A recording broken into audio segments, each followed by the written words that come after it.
18 months of invisibility teaches you things about a person. The way Franco Ravellini takes his coffee, for instance. Black, no sugar, in the same mug every morning at exactly 7:45. How his jaw tightens when he's about to deliver bad news during conference calls. The muscle jumping beneath skin that never sees enough sunlight. The fact that he touches his left cufflink twice before entering any negotiation. Like a baseball player with a superstitious ritual. I know these details because I've spent a year and a half watching him the way scientists observe distant stars. From a safe distance, cataloging patterns, never expecting to be noticed in return. My desk sits 12 feet from his office door in the executive suite of Ravellini Imports on the 32nd floor of a building in Midtown Manhattan that houses significantly more than shipping manifests and customs paperwork. Everyone who works here knows what we really are. The verified background checks, the non-disclosure agreements thick as novels, the way certain clients arrive through private elevators and leave through service exits. These things paint a picture that doesn't require explicit confirmation. I passed my background check 18 months ago. Desperate enough for the $70,000 salary that I didn't ask questions about why an import company needed a secretary with top-level security clearance. The money was obscene compared to my previous job at a law firm, where I'd made $38,000 and could barely cover rent in my studio apartment in Queens. Now I send $800 home to Connecticut every month. It's not enough to fix everything. Nothing could fix the fact that my father, James Richardson, lost his management position at 56 and has spent the last 2 years sinking into depression so deep, my mother worries he'll never surface. It doesn't solve my mother, Linda, working double shifts as a nurse, her hands cracked and bleeding from constant washing, her voice tired when we talk on Tuesday nights. It doesn't pay for my 19-year-old sister Kayla's 4-year university, just her community college tuition and books. But it helps. That's what I tell myself when I file documents I'm not supposed to understand. When I schedule meetings I'm not supposed to remember. When I carefully don't notice the way certain men arrive at Franco's office with tension in their shoulders and leave with blood on their knuckles, hidden beneath expensive suit jackets. I tell myself the money helps, and I keep my head down, and I remain invisible. Franco has never looked directly at me. Not once in 547 days. He issues instructions to a point approximately 6 inches to the left of my face. Schedule the meeting with the Greco family for Thursday. Cancel my 3 o'clock. I need the Ferraro contracts by noon. His voice is always the same. Low, controlled, with the barest trace of an Italian accent that surfaces on certain vowels. The accent gets stronger when he's angry, I've noticed, though his anger is never directed at me. How could it be? You can't be angry at furniture. Thursday evening arrives with the kind of November rain that feels personal, each drop hitting the windows like an accusation. Most of the office has emptied by 6, but I'm still at my desk, organizing documents for tomorrow's meeting. Franco is particular about his paperwork, everything alphabetized, color-coded, with tabs marking relevant sections. It's tedious work, but I've learned that attention to detail is the difference between keeping this job and becoming a liability. Liabilities disappear in Franco's world. I've never asked where they go. I'm on my 3rd stack of contracts when the private elevator chimes. I glance up, expecting Marco or one of the other security personnel who rotate through the building like ghosts in expensive suits. Instead, Roberto De Luca steps out, shaking rain from his dark hair. Water drips from his leather jacket onto the marble floor, and he doesn't bother wiping his shoes on the mat. He's grinning, which is his default expression. The kind of smile that crinkles the corners of his eyes and makes him look younger than his 32 years. Emily, he says. And I'm so startled to hear my name that I nearly drop the folder in my hands. In 18 months, Franco has never used my name. It's always, schedule this, or I need that, as if I'm a particularly efficient piece of software rather than a human being. Mr. De Luca, I reply, recovering quickly. Mr. Ravellini isn't expecting you until 7. Roberto, he corrects, moving closer to my desk. We've known each other long enough to skip the formalities, don't you think? Have we? I've seen him maybe a dozen times, always in passing, always with that same easy smile that seems designed to put people at ease. He's Franco's oldest friend.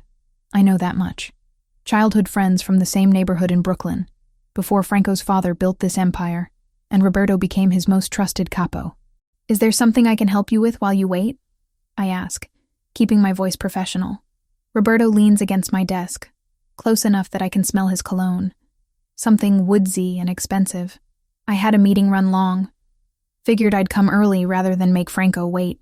He tilts his head, studying me with an intensity that makes my skin prickle. You work late a lot. It's not a question, but I answer anyway.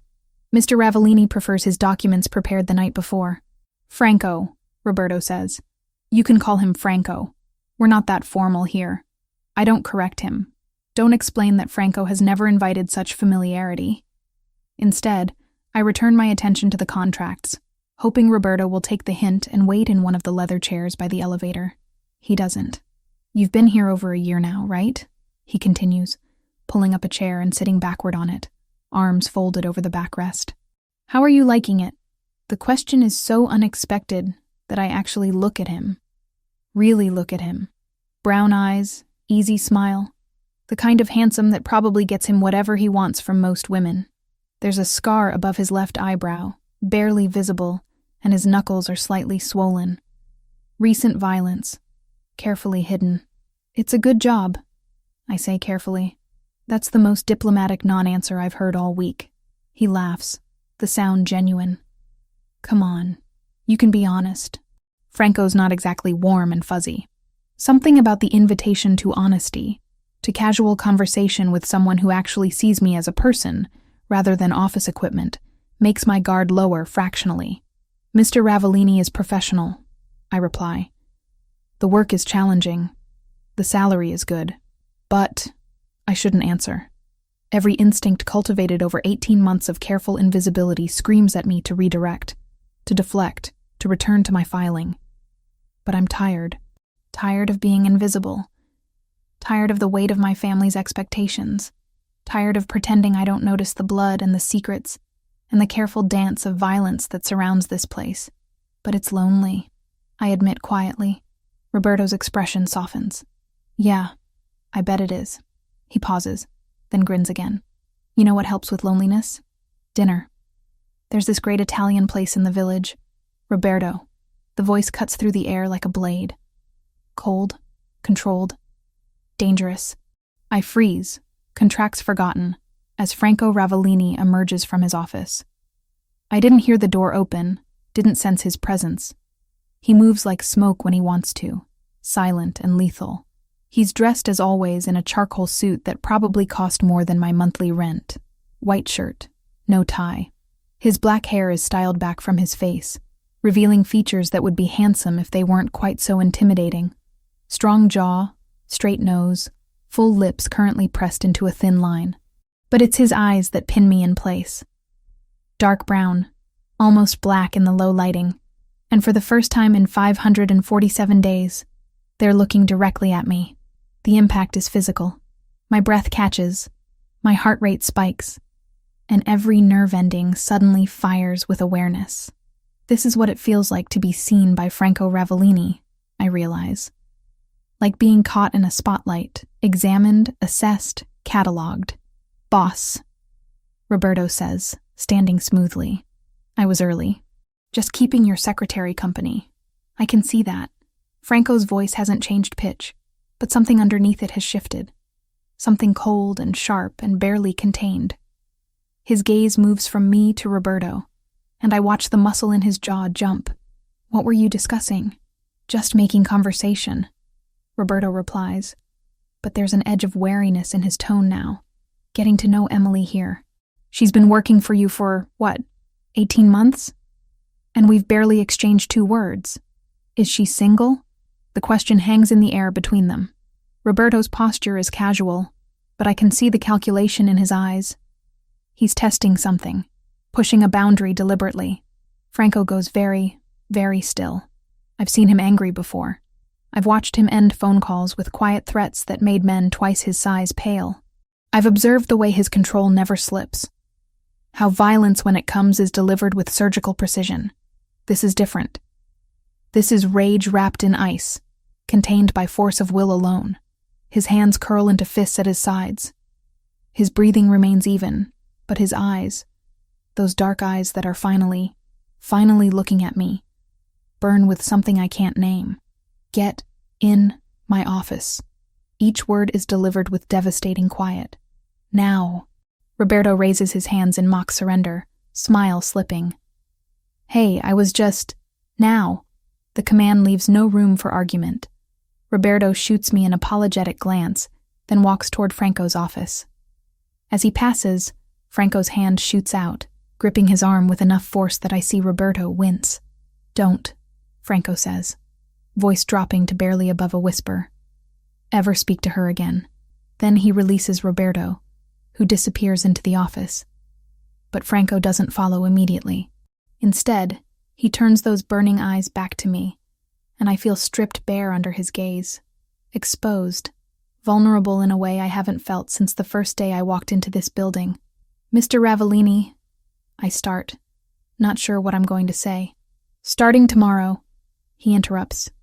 You'll have a driver. Thomas will pick you up at 7:30 every morning and bring you home every evening. You'll also have security protocols updated. Marco will brief you. I don't understand. You have access to sensitive information. You work late hours. You should have had protection before. His jaw tightens again. That was an oversight on my part. But this isn't a request, Miss Richardson. Miss Richardson. He knows my last name. Of course he does. He probably knows everything about me, from my social security number to my family's address in Connecticut. But hearing it spoken in that low, controlled voice sends an involuntary shiver down my spine. I understand, I say. Because what else can I say? He nods once, curtly, then turns toward his office. But at the doorway, he pauses, looking back over his shoulder. For a moment, our eyes meet again, and I see something I don't expect in his expression. Possession. Not attraction, not interest. Possession. The look a man gives something that belongs to him, that he's claimed whether or not anyone else knows it yet. Then the door closes behind him, and I'm left alone at my desk, contracts scattered around me, heart hammering against my ribs. Through the thick office door, I can hear raised voices, Roberto's, placating and confused, Franco's, low and lethal and final. The conversation lasts exactly 90 seconds. Then Roberto emerges, his easy smile completely gone, replaced by something that looks like genuine fear. He doesn't look at me as he heads for the elevator, doesn't say goodbye, just leaves with the kind of haste that suggests survival instinct overriding pride. I wait for Franco to emerge, to issue more instructions, to explain what just happened. He doesn't. I sit at my desk for another hour, finishing the filing with shaking hands, hyper-aware of the closed door and the man behind it who finally sees me. When I leave at 8:30, my phone buzzes with a text from an unknown number. This is Thomas. I'll be your driver starting tomorrow. 7:30 a.m. pickup at your address. Mr. Ravellini has briefed me on your security needs. I stare at the message for a long moment, then at the office building behind me. Somewhere on the 32nd floor, Franco Ravellini sits in his office, doing whatever it is he does when the rest of the world isn't watching. And apparently, he's thinking about my security needs. The rain has slowed to a drizzle, coating everything in a fine mist that catches the streetlights like scattered diamonds. I pull my jacket tighter and start the walk to the subway, knowing, even as I do, that tomorrow, this walk will be the last one I take alone. Whatever just happened in that office, whatever Roberto's question triggered, whatever Franco's explosive reaction meant, has changed something fundamental. After 18 months of invisibility, Franco Ravellini sees me now. I'm just not sure whether that's a blessing or a curse. Thomas arrives at 7:28 on Friday morning, 2 minutes early, driving a black sedan that's nice without being ostentatious. He's in his mid-40s, built like someone who spent time in the military, with gray at his temples and eyes that constantly scan the street even while he's holding the door open for me. Miss Richardson, he says, his voice neutral and professional. I'll be handling your transportation from now on. I slide into the back seat, leather still holding the scent of whatever expensive cleaner they use, and try not to feel like I've crossed some invisible line. Yesterday, I took the subway. Today I have a driver. The shift feels monumental, like stepping from one world into another without warning. You can call me Emily, I offer, watching Queen slide past the tinted windows. Miss Richardson is fine, Thomas replies, his eyes meeting mine briefly in the rearview mirror. Mr. Ravellini prefers we maintain certain protocols. Of course he does. The 10 days that follow are exercises in disorientation. Franco doesn't just see me now, he notices everything. On Monday, he emerges from his office at 11:30 and pauses by my desk. You haven't eaten, he says, not looking at me directly, but clearly aware of the empty space where lunch should be. I brought a yogurt, I reply, gesturing to the small container tucked beside my keyboard. I'll eat it later. That's not lunch. He pulls out his phone, types something quickly. Marco is bringing food from the Italian place on 47th. You need proper nutrition if you're working through lunch. Before I can argue that I didn't ask for this, that a yogurt has sustained me through countless workdays before, he's gone. Back into his office, door clicking shut with finality. 20 minutes later, Marco appears with a bag from Bellini's, the kind of restaurant where a single entree costs $40. Chicken marsala, roasted vegetables, fresh bread that's still warm when I open the container. I eat it at my desk, hyper-aware that Franco is probably listening to the sounds of silverware against the to-go container through his closed door, and I can't decide if I'm grateful or disturbed. Tuesday brings temperature concerns. The office has always run cold. I've learned to keep a cardigan draped over my chair for afternoons when the air conditioning becomes aggressive. But on Tuesday, around 2 in the afternoon, Franco appears again. Is it cold in here? He asks. And this time he does look at me. Those dark eyes cataloging the goosebumps on my arms where I've pushed up my sleeves to type. It's fine, I say automatically, reaching for my cardigan. He frowns. Actually frowns, a crease appearing between his eyebrows. The temperature should be comfortable for everyone working here. Really, Mr. Ravellini, it's... But he's already moving to the thermostat, adjusting it up 3 degrees. The heating system kicks on with a soft hum, and within minutes the chill begins to dissipate. Better? He asks. Yes, I admit, because lying would be pointless when he's standing there watching me with that focused intensity. Thank you. He nods once and returns to his office, leaving me to marvel at the strangeness of having my comfort suddenly matter to a man who, for 18 months, treated me like office equipment. Wednesday is when I start hearing things. Marco mentions casually, while delivering my afternoon coffee, apparently another new protocol I haven't agreed to, that Roberto has been transferred to oversee the port operations in Brooklyn. Temporarily, Marco adds, though his tone suggests otherwise. Mr. Ravellini thought his skills would be better utilized there. I don't ask what really happened. I don't need to. Roberto flirted with me on Thursday evening. By Wednesday, he's been relocated to the opposite end of the borough, managing dock workers and shipping manifests, instead of attending high-level strategy meetings in Manhattan. The message is clear. Franco Ravellini doesn't share. What he considers his to share, I'm still trying to understand. Thursday afternoon brings the incident that crystallizes exactly how much has changed. 3 men arrive for a 2:00 meeting. Associates whose names I've filed away in the careful mental catalog I maintain of everyone who passes through these doors. Vincent Caruso, Anthony Greco, and Paul Ferraro. Mid-level operators. The kind who do the actual work while people like Franco make the decisions. I've interacted with them before, always with the same professional distance. They ignore me. I ignore them. We maintain the comfortable fiction that I'm too insignificant to notice. Today is different. They're early, arriving at 1:50 and settling into the leather chairs by the elevator to wait.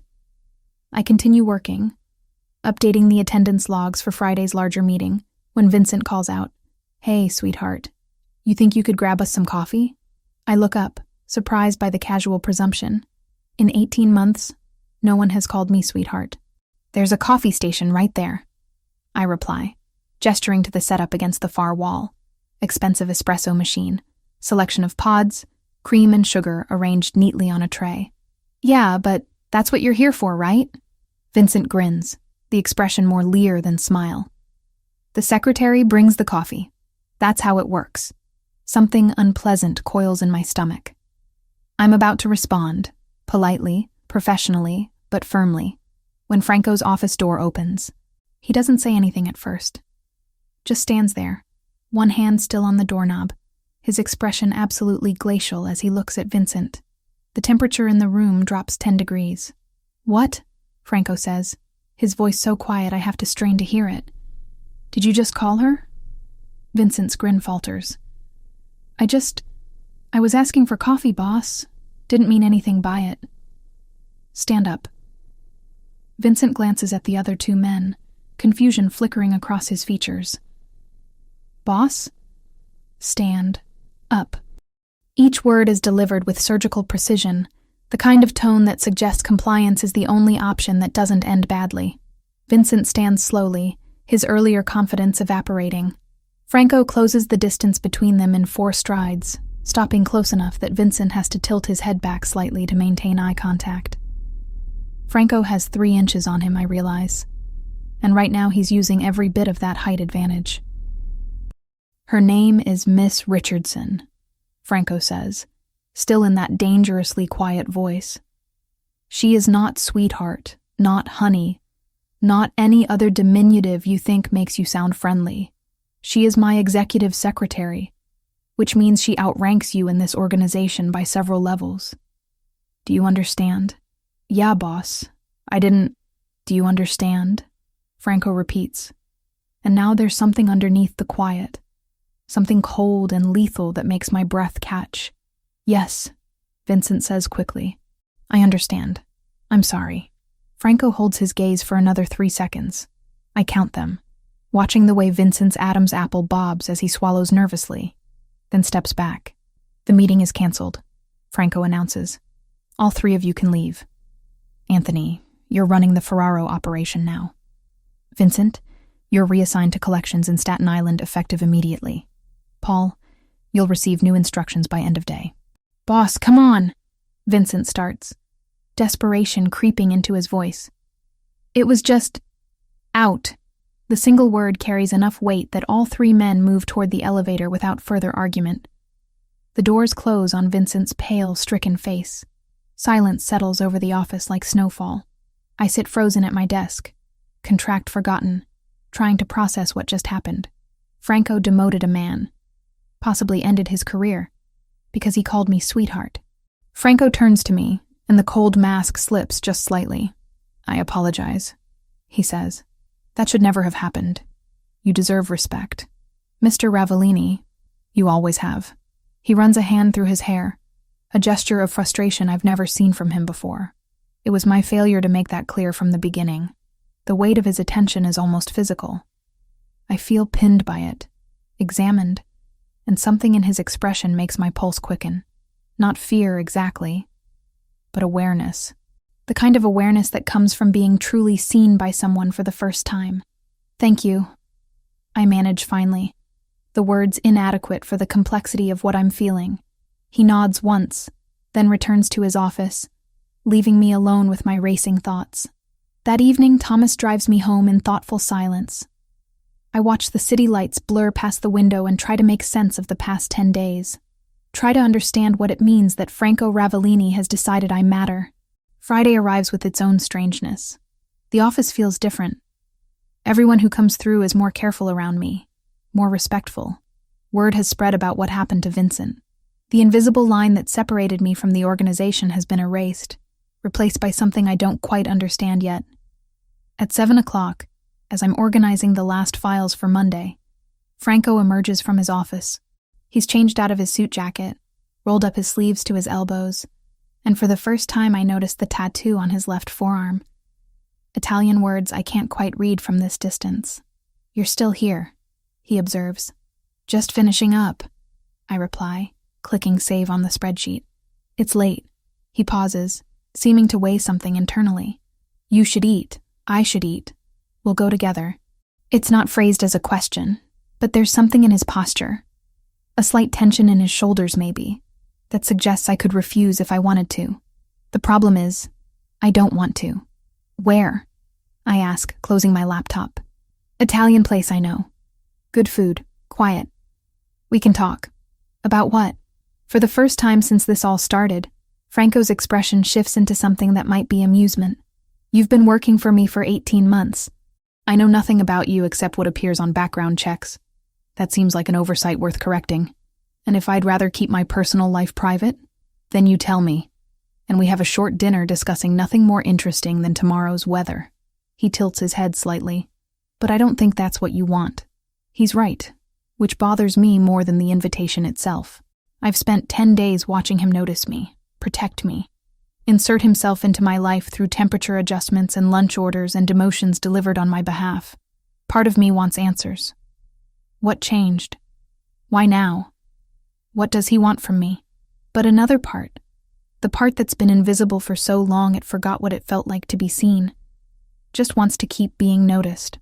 Okay, I say, surprising myself with the simplicity of my agreement. Dinner. Good. Franco pulls out his phone, types something quickly. Thomas will drive us.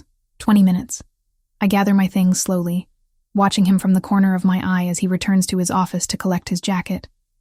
When he emerges, fully dressed again, he looks every inch the dangerous man I know he is. Controlled, powerful, someone who makes people disappear for crossing invisible lines. But when his eyes find mine across the office, there's something else there too. Something that looks almost like relief. The restaurant Franco chooses isn't what I expect. Not the flashy, see-and-be-seen type of place where Manhattan's elite parade their wealth, but a small establishment tucked into a side street in the West Village. The kind of place you'd walk past without noticing unless you knew to look for the unmarked door between a bookshop and a vintage clothing store. Thomas drops us at the curb, and Franco places his hand on the small of my back as we approach. Not pushing, just guiding. The touch is light, barely there, but it sends electricity up my spine nonetheless. Inside, the space is intimate.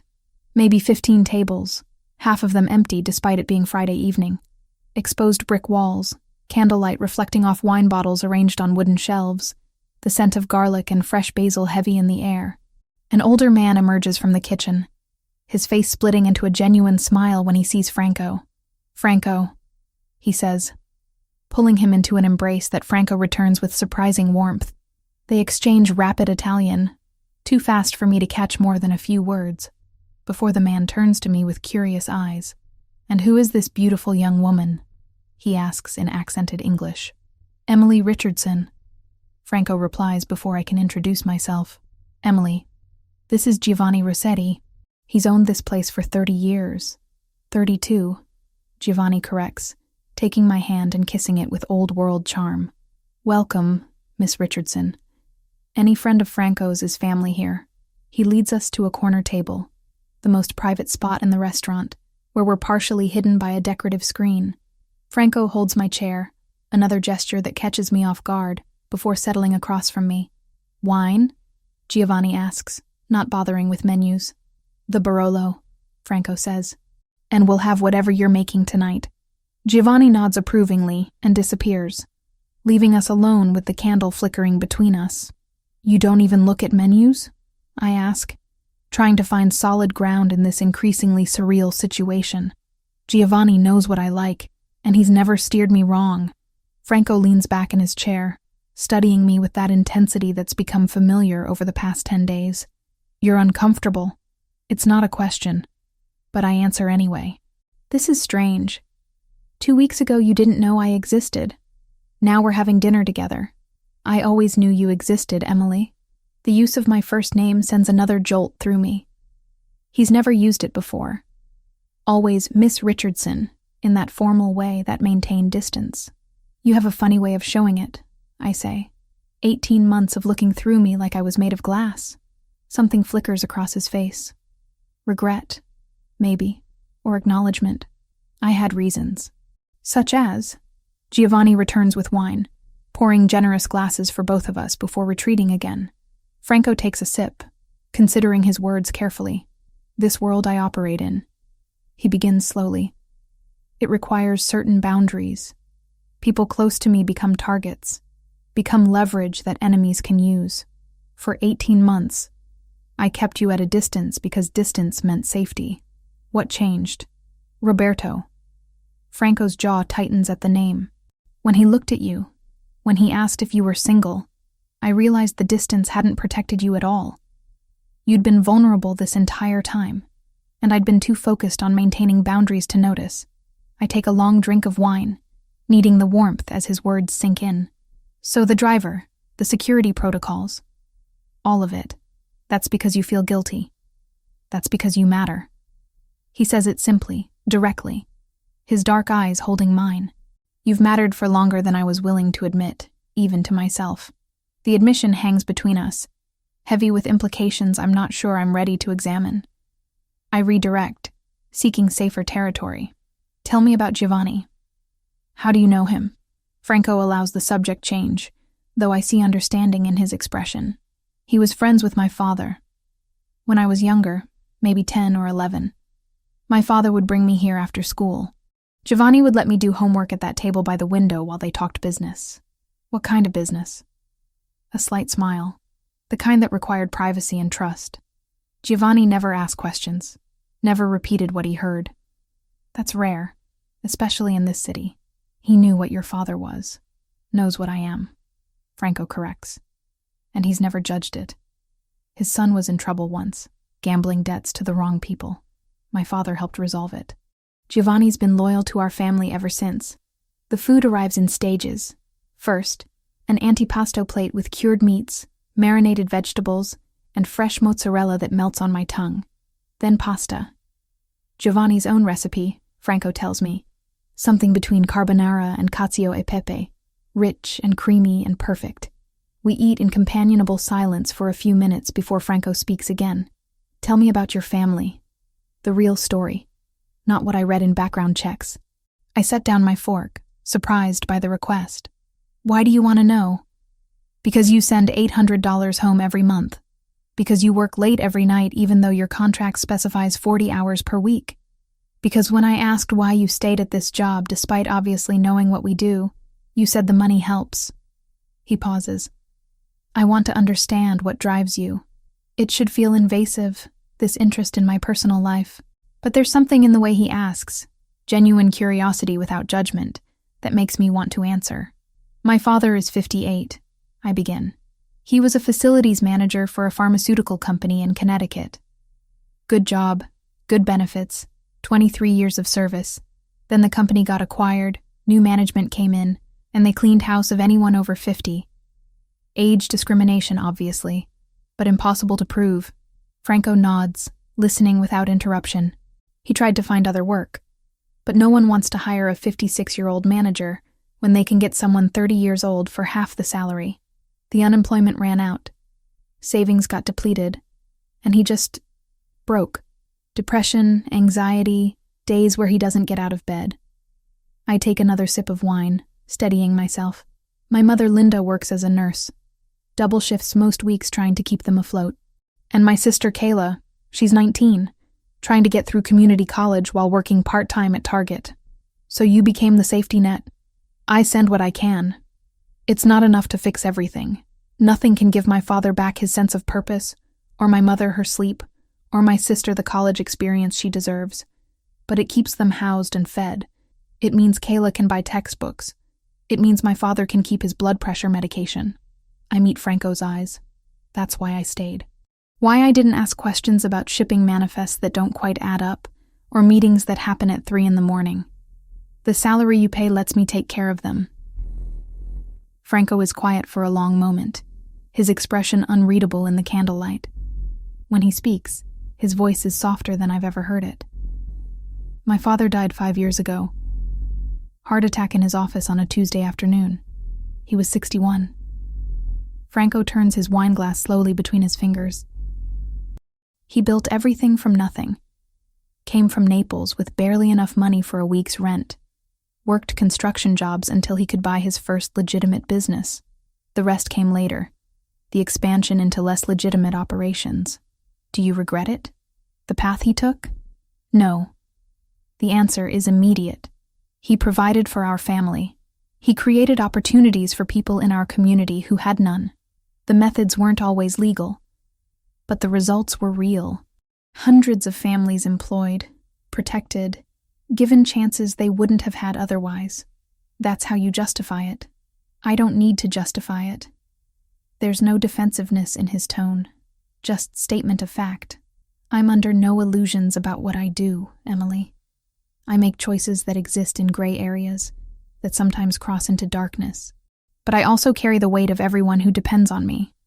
Not just family, but every person working in our operations. Every family whose livelihood is connected to ours.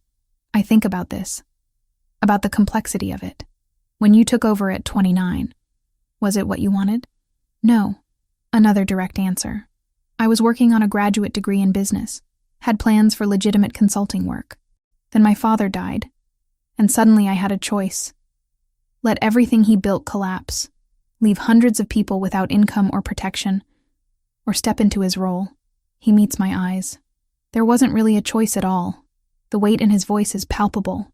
The burden of 5 years carrying an empire built on loyalty and violence and complicated morality. You said earlier that I've mattered for longer than you were willing to admit. I say carefully. What did you mean? Franco sets down his wine glass with deliberate care. I noticed you 3 months after you started. The way you organized files by both date and relevance, not just one or the other. How you always had coffee ready before I asked for it. The fact that you worked through lunch most days because you were trying to prove yourself indispensable. 3 months.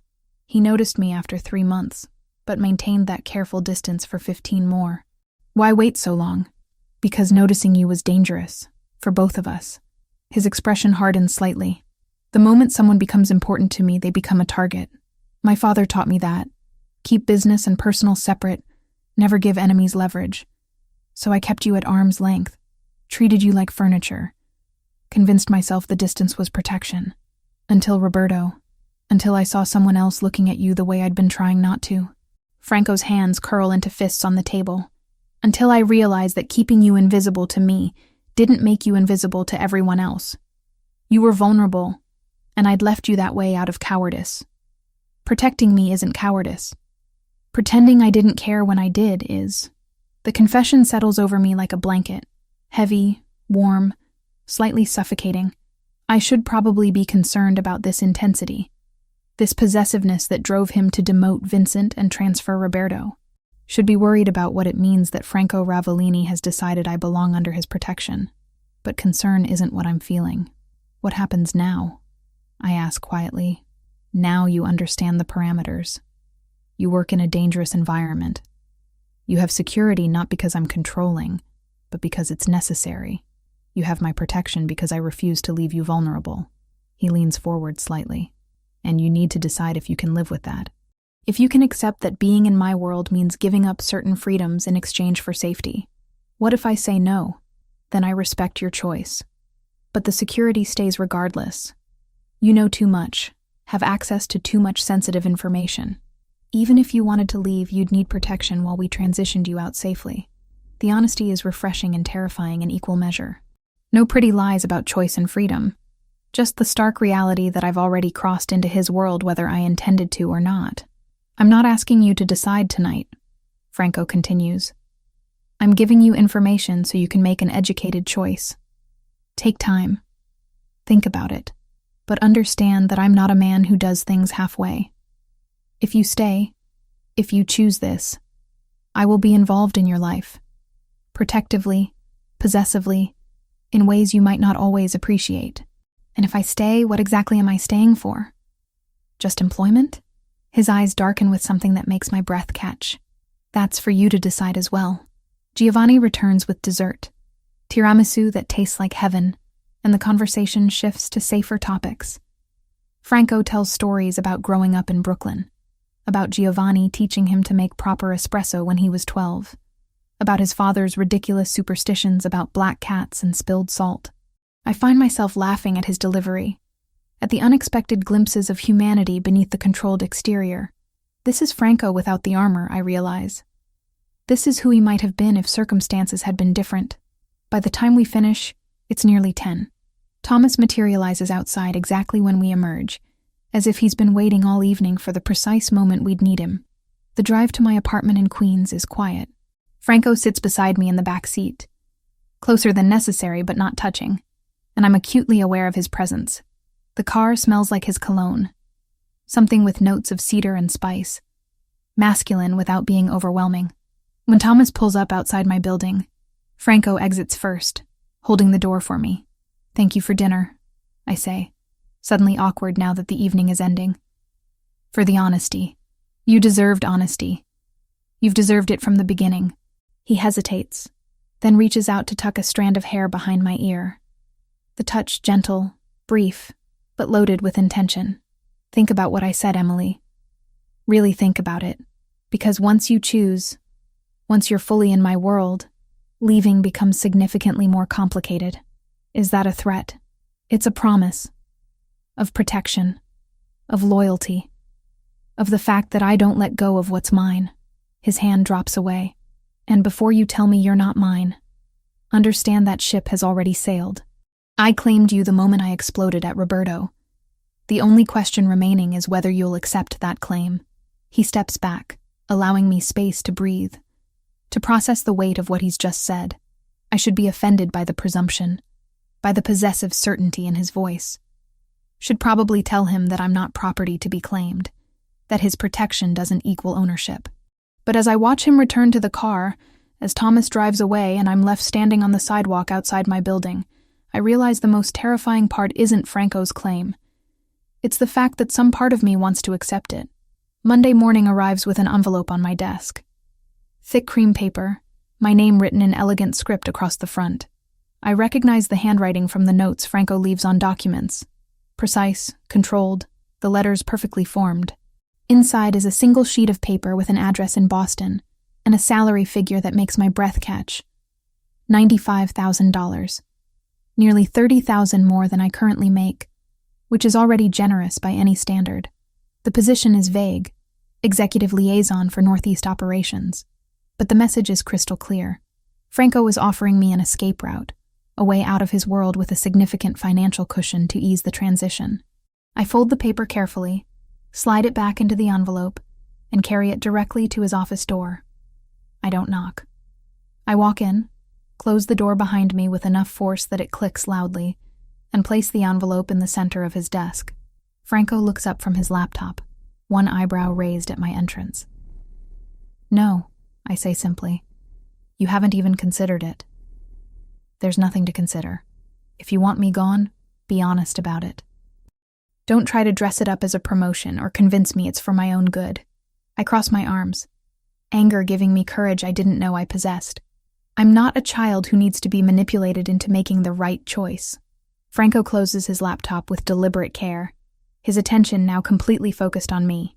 It's not manipulation. It's providing options. It's you deciding what's best for me without asking what I want. And what do you want, Emily? The question stops me cold. What do I want? To keep working here. Keep sending money home to my family. Keep existing in this strange new dynamic where Franco Ravellini actually sees me. Or to take the safe option, the smart option, the one that removes me from proximity to violence and danger.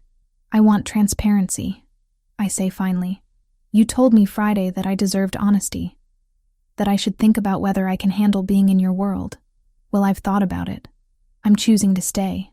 But if you can't accept that choice, if you're going to keep trying to push me away for my own protection, then we have a problem. Franco stands, moving around his desk with that predatory grace that's become familiar. He stops close enough that I have to tilt my head back to maintain eye contact, close enough that I can smell his cologne. You have no idea what you're choosing, he says quietly. You think you understand this world, but you've only seen the surface. The security, the carefully managed distance from actual operations. You haven't seen the violence, the consequences of mistakes, the way enemies target anyone who matters. Then show me. Stop treating me like delicate porcelain and show me what this life actually means. I hold his gaze, refusing to back down. You said yourself that distance didn't protect me, so stop trying to maintain it. For a long moment, he just looks at me. Something unreadable in those dark eyes. Then he reaches out, tucking a strand of hair behind my ear in that gesture that's becoming familiar. You're sure about this? I'm sure. Then the envelope gets shredded, and you stay. But understand something, Emily. If you stay on my terms. With my security protocols, my rules, my involvement in your life. His hand drops to my shoulder, thumb brushing my collarbone. No more arguments about drivers or guards or measures I deem necessary. Agreed? I should probably negotiate, establish some boundaries, maintain some independence. But the truth is, I'm tired of fighting. Tired of pretending I don't want exactly what he's offering. Protection, attention, the certainty of mattering to someone. Agreed, I say. But I have conditions too. Such as, you keep me informed. Not about everything. I understand there are operational details I'm better off not knowing. But about threats, about situations that might affect me directly. I can't make good decisions if I'm operating blind. Franco considers this, then nods slowly. Fair. What else? You don't lie to me. Not even omissions to spare my feelings. If something is happening that I should know about, you tell me. Even if the truth is ugly, especially then. Something that might be respect flickers across his expression. Anything else? Yes. You stop trying to manage my relationship with my family. They're mine to handle, and I won't have you interfering there. Franco's jaw tightens slightly at this one, but he nods. As long as they remain unconnected to any threats or operational concerns, your family is your business. Good. I step back, needing space to breathe now that we've established these parameters. Then we have an agreement. We do. Franco returns to his desk. But before sitting, he adds, for what it's worth, I'm glad you're staying. The admission catches me off guard, softening the residual anger from finding that envelope. You have a terrible way of showing it. I know. A ghost of a smile. It's not one of my strengths. The 3 weeks that follow settle into a new normal. Franco no longer maintains careful distance. Instead, he finds excuses to be present. He works from the outer office some afternoons, his laptop set up at the conference table where he can see me at my desk. He accompanies me to lunch, claiming he needs to eat anyway, and we might as well go together. He stays late when I stay late, the two of us working in companionable silence, until Thomas arrives to drive us both home. It should feel suffocating, this constant proximity, but somehow it doesn't. Instead, I find myself looking forward to our afternoon coffee breaks, to the way Franco explains the legitimate side of his operations when I ask questions, to the rare moments when his carefully maintained control slips, and I catch glimpses of the man beneath the armor. On a Wednesday afternoon, 3 weeks after I refused the Boston transfer, Franco emerges from his office with an unusual request. There's an event Friday evening, a fundraiser for the Brooklyn Children's Hospital. I'm expected to attend. He pauses, studying me. I'd like you to come with me. As your secretary? I ask, confused about why I'd be needed at a charity event. As my guest. The distinction hangs in the air between us. Guest, not employee. This isn't about taking notes or managing schedules. This is something else entirely. Why? Because these events are tedious, and your company would make them less so. Because I attend dozens of these functions a year, and would prefer for once to have someone there I actually want to talk to. He moves closer. And because people need to see you with me, need to understand that you're under my protection, making me visible to your world, making the protection official. Franco's expression is serious. Right now, only my inner circle knows you matter. This would expand that circle considerably. Anyone who might consider targeting you would know it means war with me. It's a power move, I realize. A public claiming that leaves no room for misinterpretation. But it's also an invitation into his life beyond these office walls, a signal that I'm not just an employee anymore. What's the dress code? I ask instead of analyzing the implications. Relief flickers across his face. Formal. I'll have something sent to your apartment. Franco, before you argue, understand that this isn't about control or managing your choices. It's about practicality. The dress needs to match the event's level, and I know you don't have formal wear appropriate for a $1,000 per plate fundraiser. He holds up a hand when I start to protest. Consider it a work expense. You're attending as part of your role supporting me. The logic is sound, even if it makes me uncomfortable to accept such an expensive gift. Fine, but nothing too revealing or flashy. I'll make sure it's appropriate. A hint of amusement enters his voice, though I have to ask, do you trust my taste? I trust that you won't make me look ridiculous. High praise, he says dryly, but I catch the smile before he turns back to his office. Friday arrives faster than I expect. The dress is delivered Thursday evening. A floor-length gown in deep emerald green that brings out my eyes, elegant without being provocative, with a modest neckline and a back that dips just low enough to be interesting. The fabric is some kind of silk that flows like water, and when I try it on in my apartment, I barely recognize my reflection. Thomas picks me up at 6:30, and instead of driving to Franco's office, we head to his brownstone in Brooklyn Heights, a neighborhood I've never visited but know costs millions just to own a modest property. The townhouse is exactly what I'd expect. Elegant, understated, expensive without being ostentatious. Marco meets me at the door, his usual intimidating expression softening slightly when he sees me. "Miss Richardson, Mr. Ravellini is expecting you in the study." I follow him through a hallway lined with family photographs, younger versions of Franco with an older man who must be his father, scenic shots of what looks like Naples, a few formal portraits. The study is all dark wood and leather, books lining floor-to-ceiling shelves, a massive desk positioned to face windows overlooking a small garden. Franco stands with his back to me, adjusting his cufflinks, dressed in a tuxedo that fits him perfectly. When he turns, I see the same surprise in his expression that I felt looking in my mirror earlier. "You look beautiful," he says simply. No artifice or exaggeration, just statement of fact. "The dress helps," I reply, suddenly self-conscious under his scrutiny. "The dress is just fabric. You make it beautiful." He crosses to where I stand, offering his arm. "Shall we?" The fundraiser is held at the Brooklyn Museum. The event space transformed into an elegant affair with string quartets and champagne, and people wearing enough jewelry to fund several hospital wings. Franco's hand remains at the small of my back as we navigate the crowd, a subtle but clear signal of connection. People notice. Of course they notice. Franco Ravellini doesn't attend these events with companions. I gather from the subtle stares and whispered conversations that follow our path. "Are you uncomfortable?" Franco asks quietly as we pause near a sculpture exhibit. "Nervous," I admit. "Everyone's looking at us." "At you," he corrects. "They're trying to figure out who you are, why you're with me." His hand presses slightly against my back, grounding. "Let them wonder." We're approached by a succession of people. Businessmen Franco knows from legitimate ventures, politicians whose campaigns he's funded, socialites who seem to exist solely at these kinds of events. Franco introduces me each time with the same simple phrase, "This is Emily Richardson."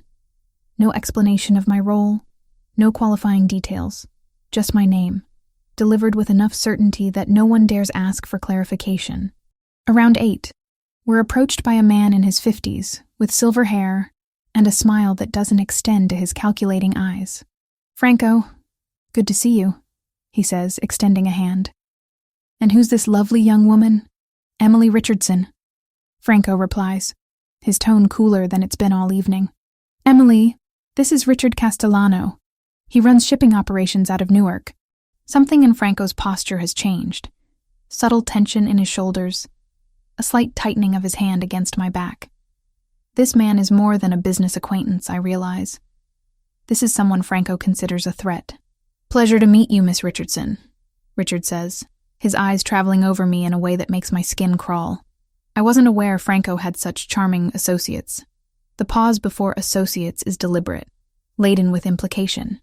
"Miss Richardson works with me," Franco says, his voice dropping to that dangerously quiet register I've learned to recognize, "and is under my complete protection." I trust that's understood. Richard's smile falters slightly.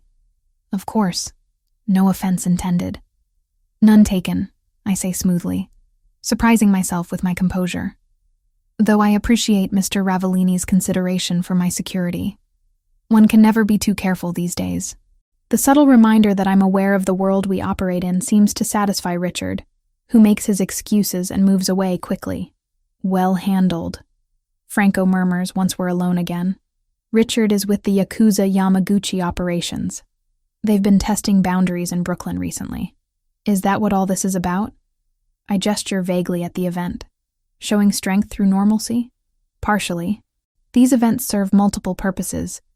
Legitimate charity work, networking, and yes, showing that I'm established enough in respectable society that challenging me has consequences beyond the obvious. He guides me toward the exit. But I think we've accomplished what we needed to. "Want to leave?" "God, yes." His laugh is genuine, transforming his face into something younger and less burdened. "Giovanni's?" Perfect. We end up at the little restaurant in the West Village, still in our formal wear, eating Giovanni's pasta and drinking wine while the old man tells increasingly exaggerated stories about Franco as a child. He was terrible at cooking, Giovanni says, gesturing dramatically. Burned water somehow. His poor mother. She tried to teach him, but no. Nothing. I was 10, Franco protests, but he's smiling. And the pot was defective. The pot was fine. Your attention was defective. I laugh, watching this side of Franco that exists outside the weight of leadership and violence. This version that allows himself to be teased, to reminisce, to simply exist without the armor. On the drive back to my apartment, Franco is quiet, but it's comfortable silence rather than tense. When Thomas pulls up outside my building, Franco gets out with me, walking me to the door as he's started doing recently. "Thank you for tonight," he says, "for coming with me, for handling Richard and everyone else with grace. Thank you for the dress, for including me in that part of your life. Emily." He reaches out, his hand cupping my cheek. "You're not just included in parts anymore. He pauses, searching for words. "You're integral. To the work. To the organization. To my life. I need you to understand that." The admission should probably concern me. This level of importance. This depth of connection forming so quickly. But standing here in the November night air, with his hand warm against my skin, and his eyes reflecting streetlight, concern is the furthest thing from my mind. "I understand," I say softly. He leans down slowly, giving me time to pull away, to establish boundaries. When I don't, his lips brush mine. Gentle, questioning, nothing presumptuous about it. I rise on my toes, closing the remaining distance, and kiss him properly. His free hand moves to my waist, pulling me closer, and for a moment the entire world narrows to this. His mouth on mine, his body warm and solid. The way kissing him feels like coming home to a place I didn't know I was missing. When we break apart, both breathing harder, Franco rests his forehead against mine. "I should let you go inside," he murmurs. "You should," I agree, making no move to step away. He smiles, actually smiles, and kisses me again briefly before forcing himself to step back. "Good night, Emily." "Good night." I watch him return to the car, watch Thomas drive away, then finally go inside, my lips still tingling, my heart racing with the certainty that everything just changed again. The month following that first kiss reshapes my understanding of what it means to be connected to someone. Franco doesn't just include me in his world, he pulls me into the center of it, makes me integral in ways I'm still learning to navigate. It starts with the meetings, not the dangerous ones, not the discussions about territorial disputes or enforcement actions, but the strategic planning sessions where Franco and his inner circle make decisions about legitimate business operations. I sit in the corner with my laptop, ostensibly taking notes, but really I'm learning the language of this organization. The careful negotiations, the unspoken hierarchies, the way loyalty is both currency and shield. Roberto returns from his temporary reassignment at the port. He appears in the office on a Tuesday morning, knocking tentatively on Franco's door in a way that suggests genuine uncertainty about his welcome. I watch through the glass as Franco gestures him inside, as they speak for nearly 20 minutes. When Roberto emerges, he stops at my desk. "I owe you an apology," he says, his earlier confidence tempered by what looks like genuine regret. "I was testing Franco that night, trying to force him to admit feelings I suspected he had. I didn't think about how it would affect you, being used as a pawn in that game. The honesty catches me off guard." "You were trying to help him?" "In my own stupid way, yeah. He'd been watching you for months, pretending he didn't care, making himself miserable with the distance. I thought if I pushed the right button, he'd finally do something about it." Roberto grimaces. "I was right, but the method was selfish. I'm sorry. Apology accepted," I say, meaning it. Though you should know Franco didn't need pushing. Whatever was going to happen between us would have happened eventually. Maybe. But eventually can take years with Franco. He glances back toward the office. He's different now. Lighter somehow. You're good for him. After Roberto leaves, Franco calls me into his office. He's standing by the window, hands in his pockets, looking out over Manhattan. Roberto mentioned something interesting. He says without preamble. He's been seeing someone for about 6 months, a nurse named Vanessa Cooper. He's serious about her. That's good, I reply, sensing there's more to this conversation. He wants to bring her to the monthly family dinner, the one where everyone in my inner circle gathers with their partners and families.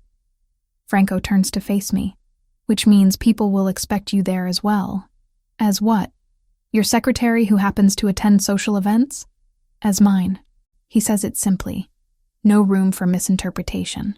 Emily, everyone who matters already knows what you are to me.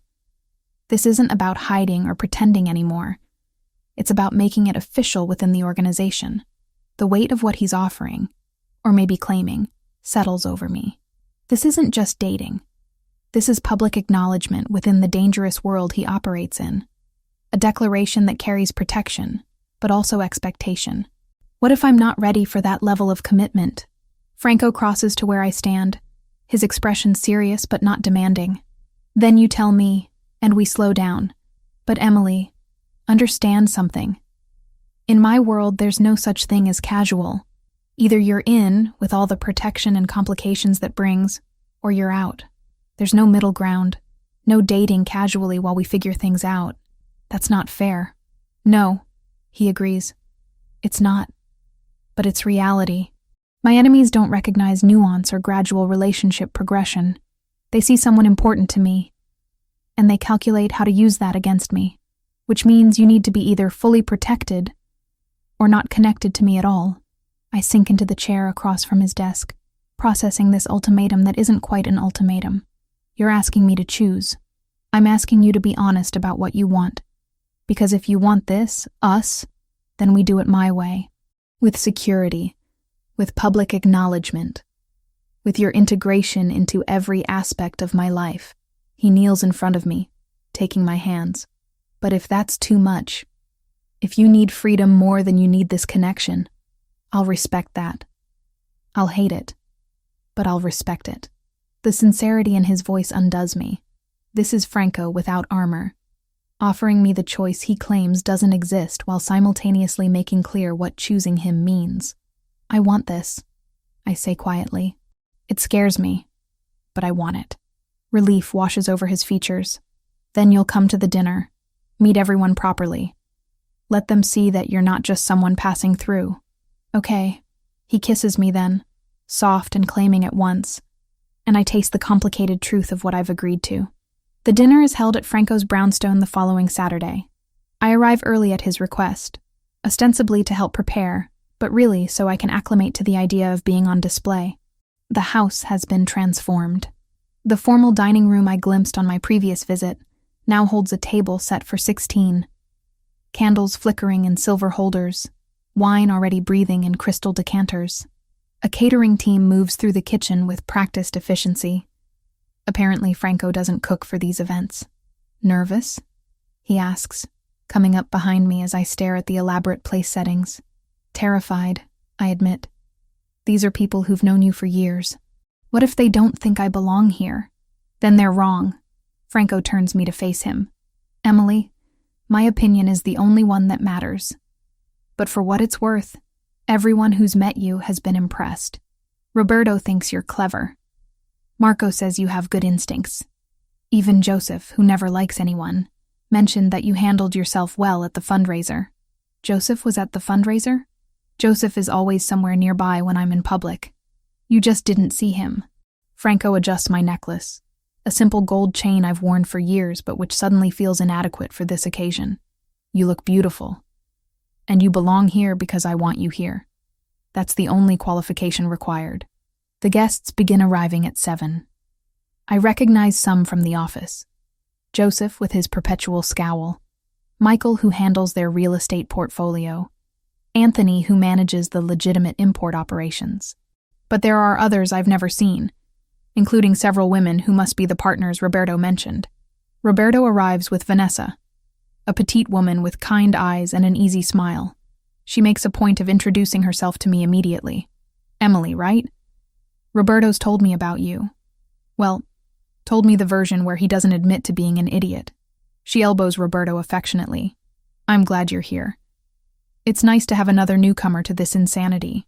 Her warmth is genuine, and I find myself relaxing slightly as we talk about her work at Brooklyn Methodist, about Roberto's terrible cooking, about how strange it is to be connected to this world. Does it get easier? I ask quietly, while Roberto is distracted by another guest. Being with someone in this life? Yes and no, Vanessa says honestly.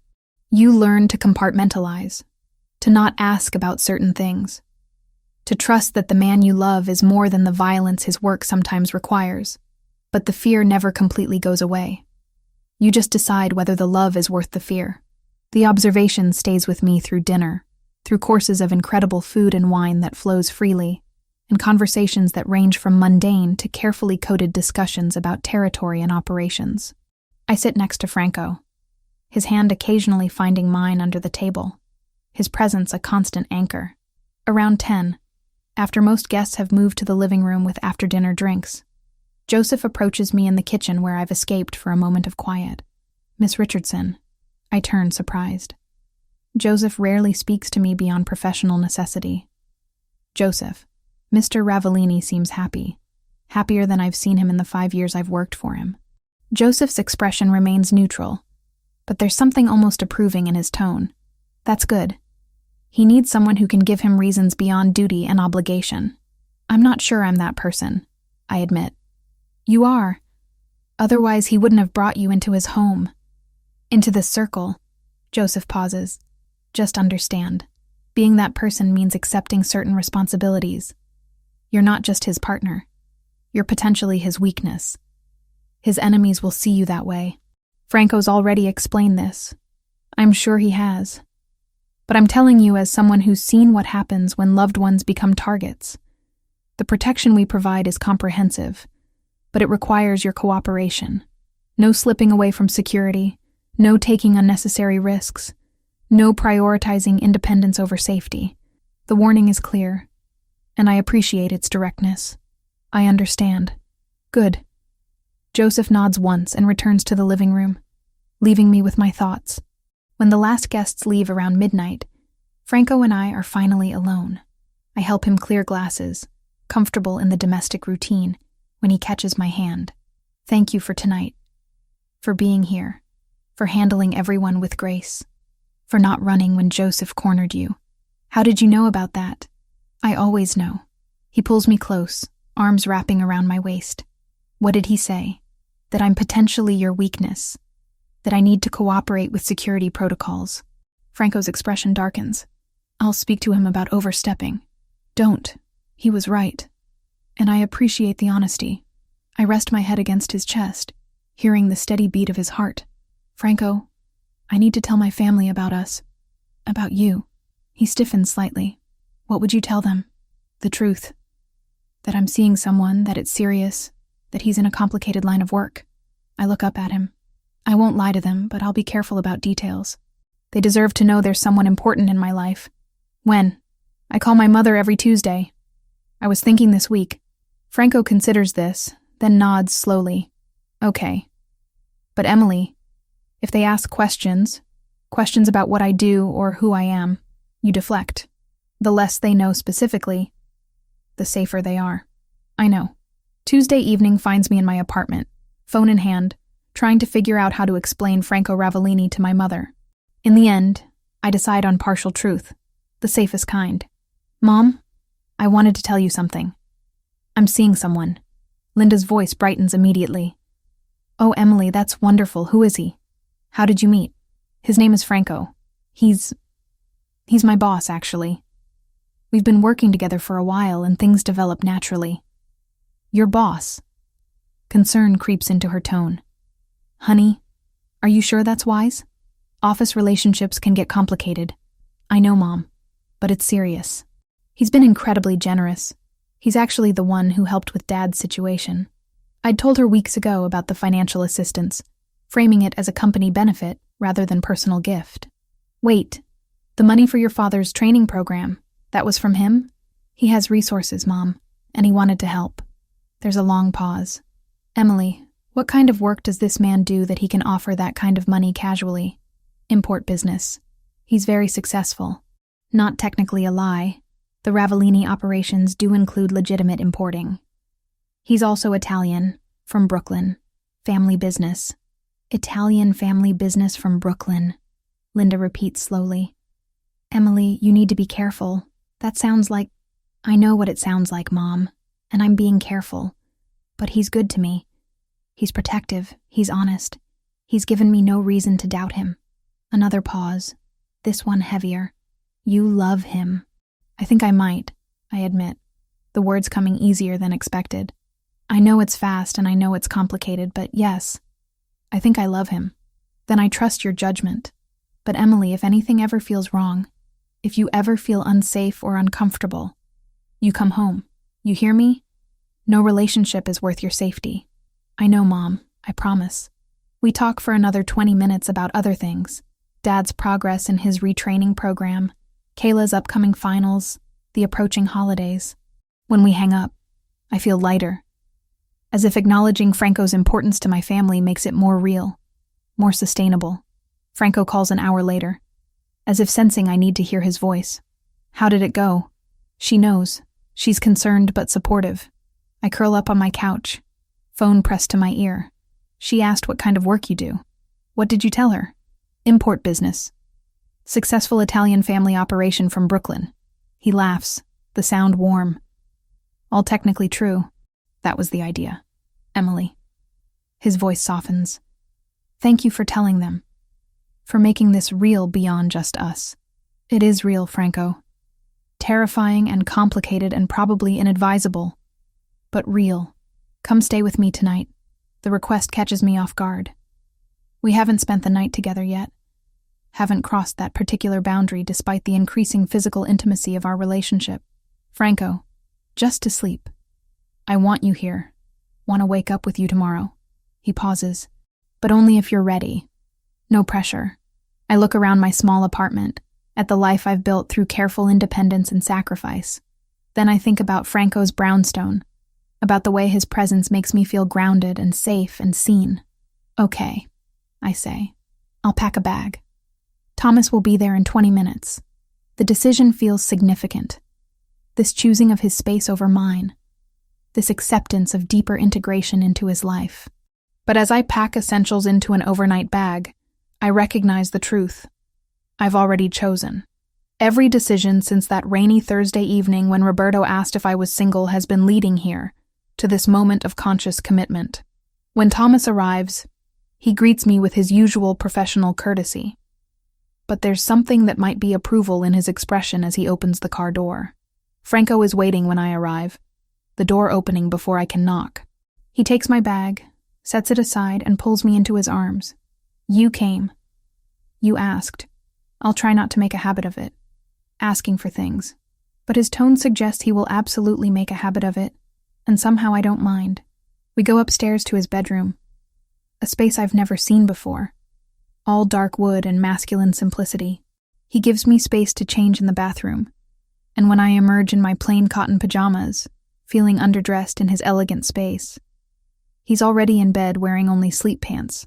I slide in beside him, hyper-aware of his warmth, of the intimacy of this domestic act. Come here, he murmurs, pulling me against his chest. I settle into him, my head on his shoulder, his arm around my waist. This is nice. I admit after a moment. This is perfect, he corrects. This is what I wanted but didn't know how to ask for. We lie together in comfortable silence, and I feel the day's tension drain away. This is trust, I realize. Not just physical but emotional. The vulnerability of sleep, of lowered defenses, of simply existing together. Emily? When I said you're mine, I meant it. Not as possession, but as belonging. The way I belong to you too. The confession, quiet in the darkness, settles into my chest like warmth spreading. I know, I whisper. I feel it too. His arms tighten around me, and I drift towards sleep feeling safer than I've felt in years, anchored by the steady rhythm of Franco's heartbeat and the certainty that, complicated or not, this is exactly where I'm supposed to be.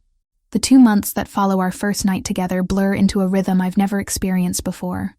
Work during the day, evenings at Franco's brownstone more often than my own apartment, weekends that blend legitimate business with carefully guarded moments of normalcy. I'm learning to navigate the complicated reality of being Franco Ravellini's partner, discovering that love in his world comes with protocols and protection and a constant awareness of the dangerous machinery operating just beneath the surface. I meet the legitimate side of his operations first. The real estate holdings, the import company that actually does import Italian goods, the restaurant group he owns throughout Brooklyn. Franco walks me through quarterly reports with patience I didn't know he possessed, explaining profit margins and expansion plans with the same careful detail he uses for everything else.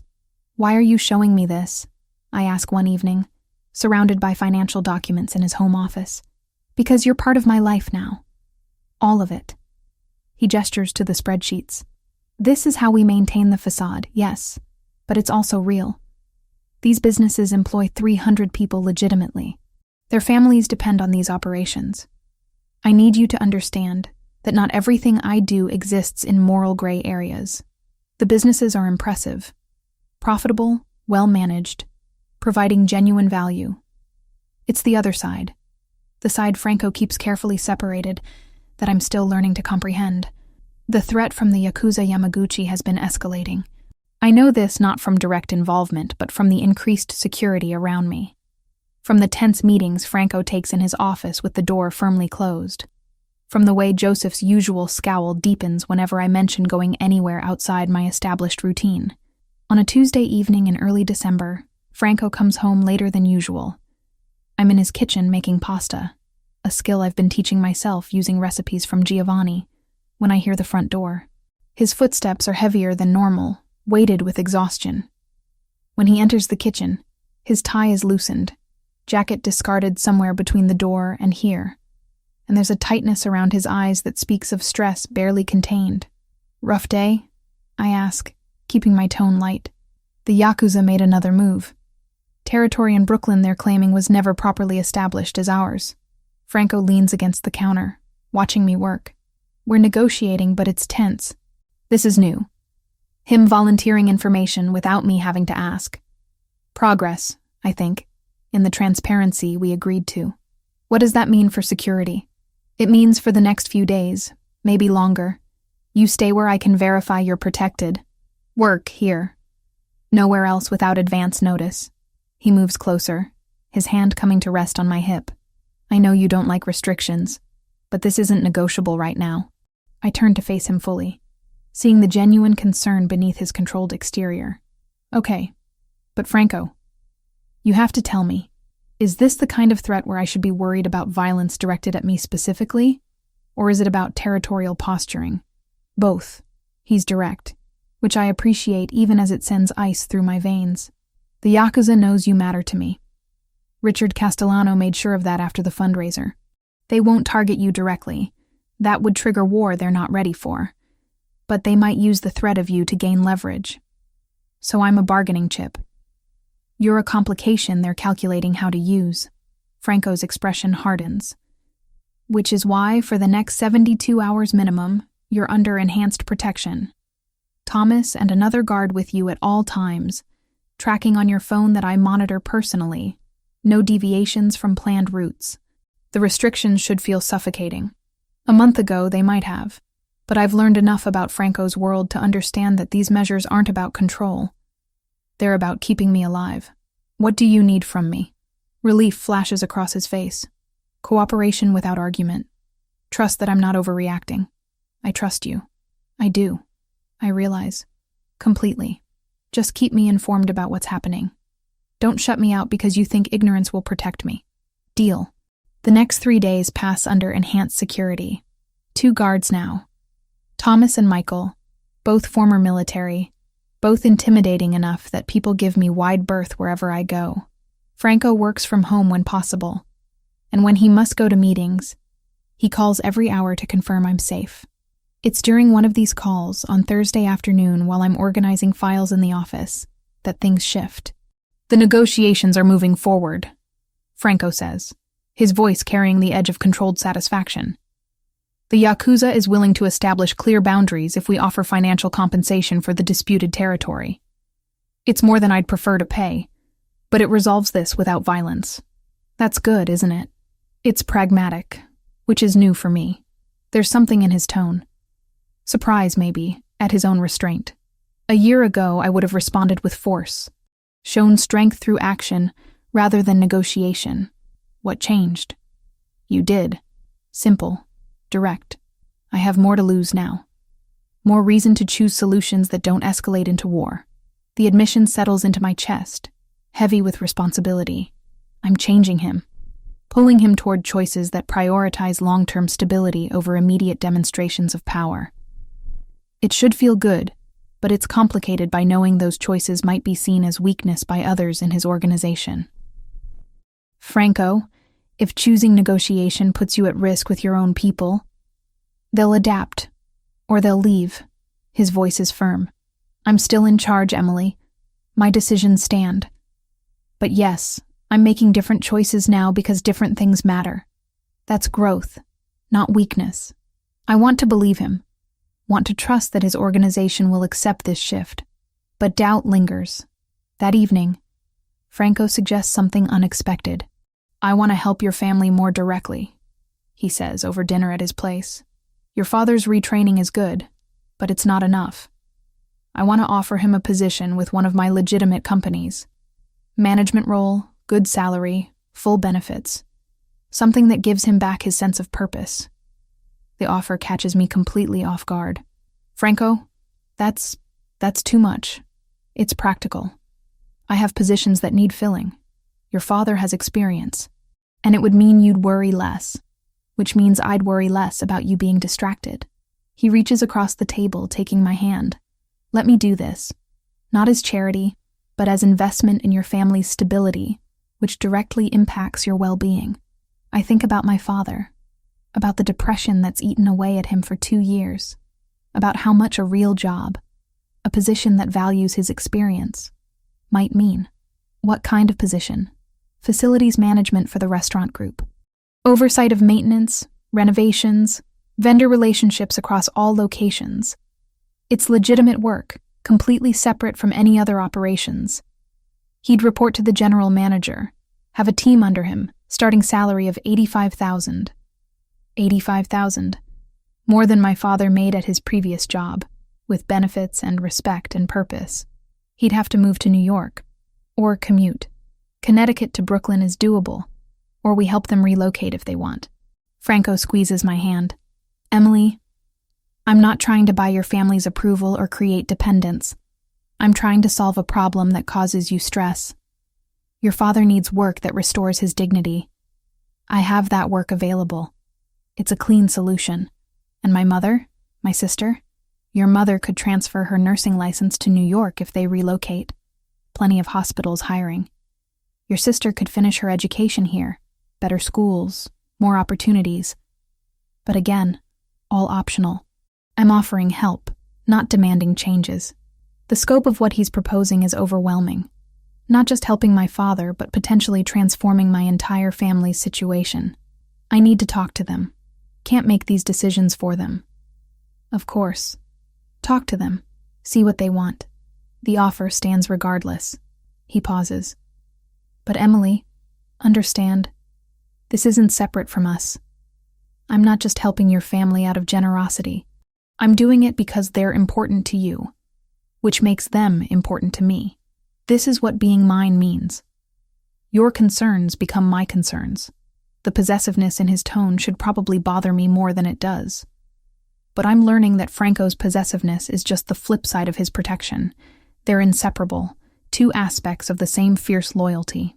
I call my mother that night, explaining Franco's offer with as much detail as I can provide without overwhelming her. Emily, this is incredibly generous, Linda says, her voice thick with emotion. But honey, are you sure this is just about helping your father? This man is offering your dad a job, possibly relocating our whole family. That's a lot of influence over our lives. I know, Mom. But I also know Franco wouldn't offer if he didn't mean it genuinely. He's not manipulative.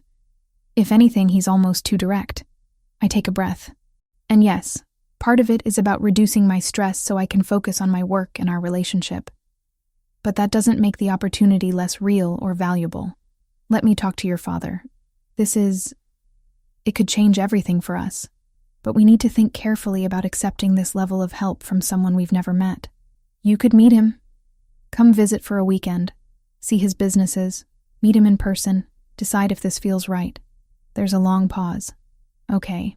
Let me coordinate with your father and Kayla. Maybe we come down next weekend? After we hang up, I find Franco in his office, reviewing security reports. My family wants to meet you. They're coming next weekend to see the businesses, meet you properly before making any decisions. Franco looks up, something that might be nerves flickering across his usually controlled expression. They should meet me, make informed decisions. He sets aside his papers. What should I expect? My mother will be protective, probably suspicious. My father will be desperately hopeful but trying not to show it. Kayla will be impressed by everything and probably embarrass me. I move to his side. Just be yourself. They'll see what I see. And what do you see? Someone complicated who's trying to do right by the people he cares about. Someone whose methods aren't always clean but whose intentions toward me are honest. I cup his face. Someone I'm falling in love with, despite every rational reason I shouldn't. The confession hangs between us. The first time either of us has named this feeling that's been growing since that rainy Thursday evening 2 months ago. Franco stands, pulling me close. I love you, Emily. Have for weeks now, maybe longer. I just didn't know how to say it without it sounding like another claim. Another possession. It can be both. I whisper against his chest. A claim and a gift. Possession and freedom. That's what we are. All the contradictions existing simultaneously. He kisses me then, deep and claiming, and I feel the truth of our relationship in that kiss. Complicated, intense, built on foundations that include both danger and devotion. When we break apart, Franco keeps me in his arms.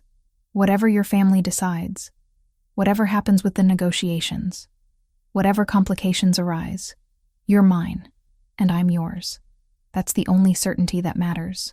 I want to argue about certainty in an uncertain world, want to point out all the ways this could still fall apart, but standing in his arms, feeling the solid reality of his presence, I choose to believe in the one certainty he's offering.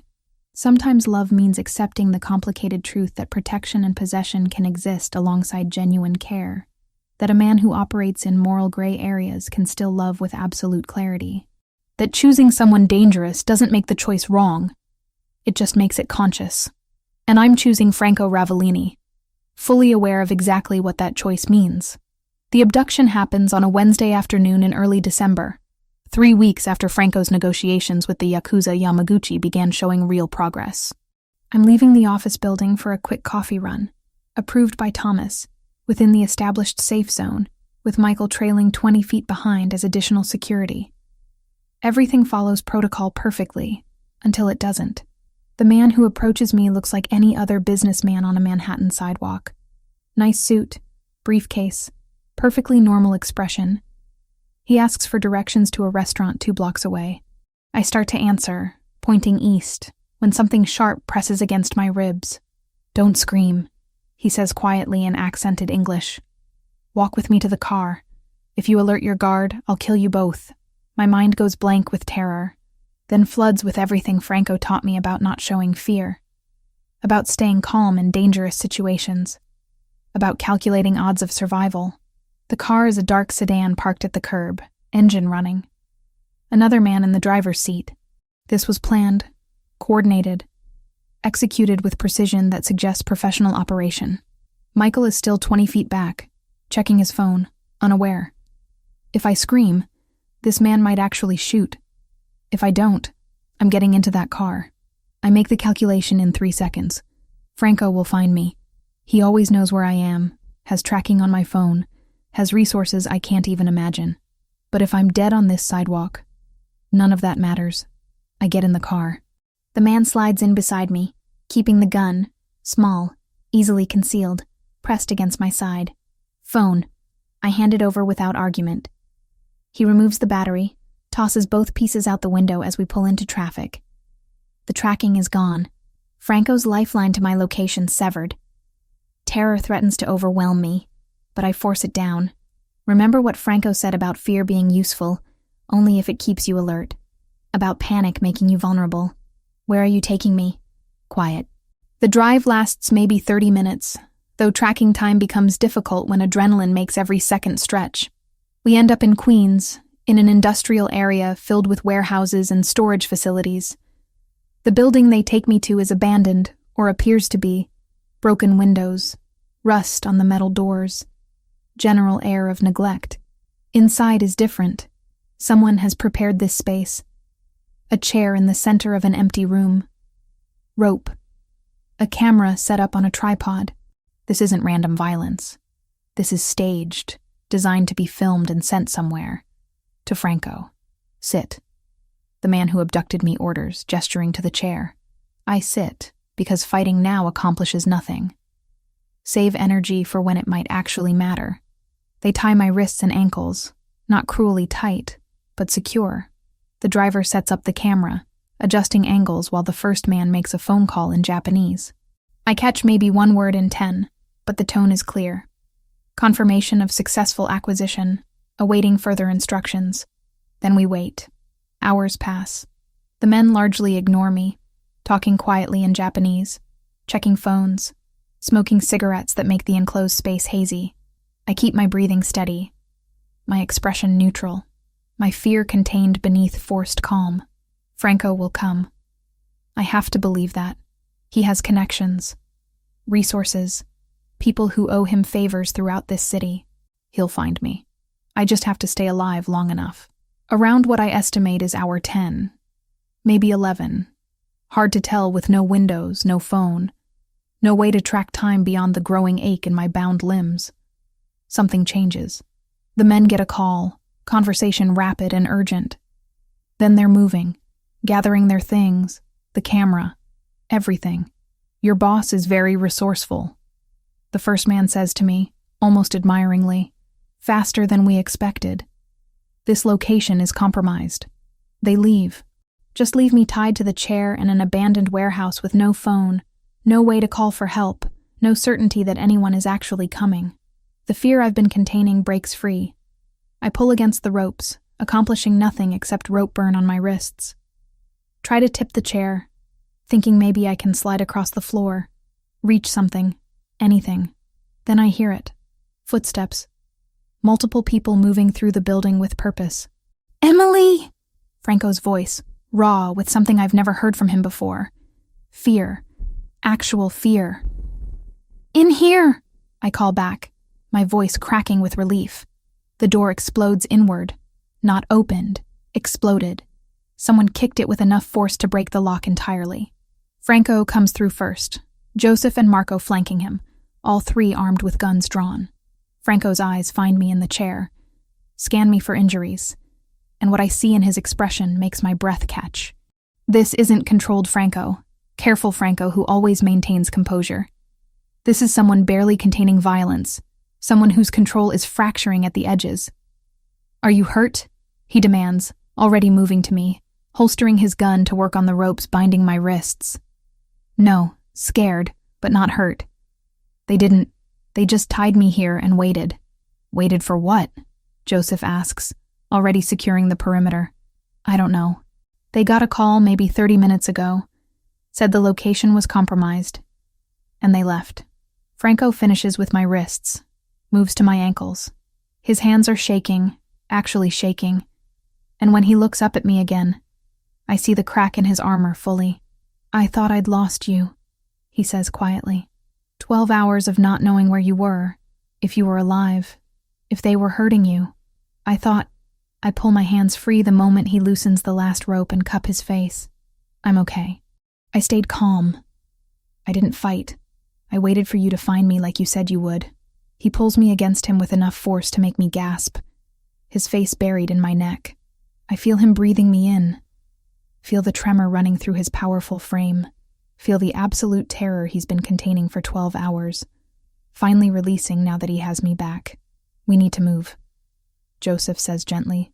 This area might not stay safe. Franco pulls back, composing himself with visible effort. But when he stands, helping me up, I notice what I couldn't see before. Blood on his knuckles, a spatter across his shirt collar. He came straight from somewhere violent, somewhere he got answers about my location through methods I probably don't want to know about. The drive back to his brownstone passes in tense silence. Franco keeps his arm around me, holding me against him like he's afraid I'll disappear if he loosens his grip. Thomas drives faster than normal, running yellows, taking corners sharp, getting us to safety with urgency that suggests the danger isn't completely over. At the brownstone, Franco leads me upstairs to his bedroom. Shower. Change into something comfortable.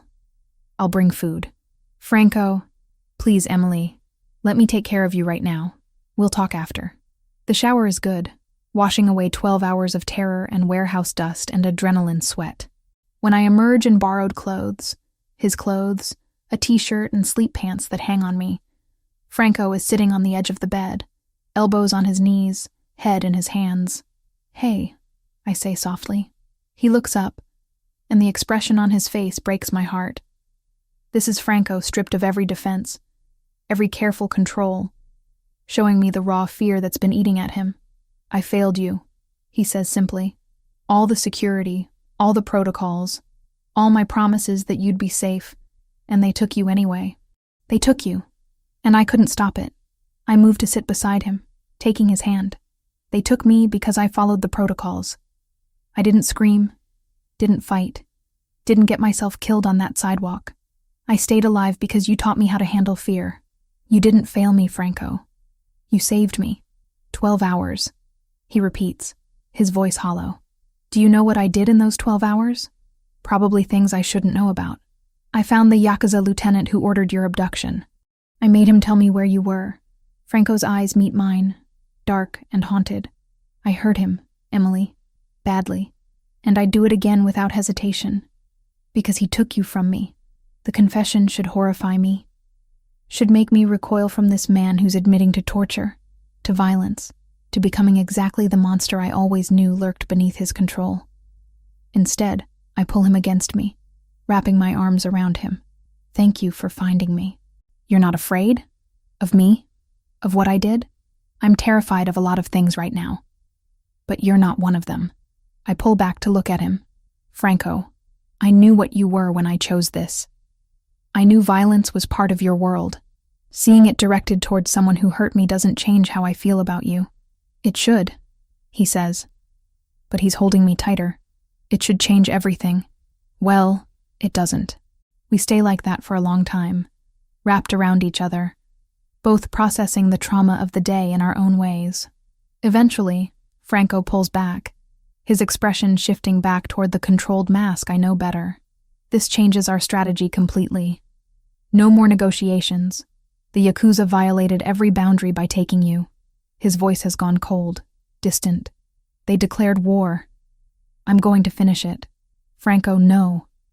Don't make decisions based on fear or revenge right now. You're not thinking clearly. I'm thinking with perfect clarity. They took you to make a point, to show that negotiation is weakness. If I don't respond with overwhelming force, I look vulnerable to every organization watching this situation. I grab his face, forcing him to look at me. Or you respond by showing that you're strategic enough to end this without war, that you're strong enough to choose the harder path. I search his eyes. What did you tell me changed?